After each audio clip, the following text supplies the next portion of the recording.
Class 10 Bangla বহুরূপী গল্পের কিছু important long question আলোচনা করলাম। তো দেখো, 1, হরিদার জীবনের নাটকীয় বৈচিত্র্যগুলি বর্ণনা করো।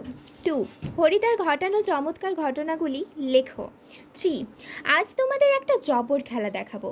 কে কাদের উদ্দেশ্যে কথাটি বলেছে, সে কোন জবর খেলা দেখিয়েছিল।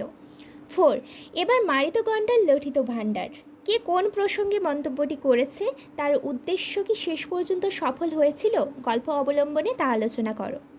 5, জগদীশবাবুর বাড়ি হরিদার বিরাগী সেজে যাওয়ার যে ঘটনা সেটা বর্ণনা করো। 6, কি অদ্ভুত কথা বলেছিলেন, কে অদ্ভুত কথা বলেছিলেন আর অদ্ভুত কথাটি কি আলোচনা করো, আর কথাটিকে অদ্ভুত বলা হয়েছে কেন। 7, খাঁটি মানুষ তো নয়, এই বহুরূপী জীবন এর বেশি কী বা আশা করতে পারে, বক্তাকে খাঁটি মানুষ নয় বলার তাৎপর্য লেখো।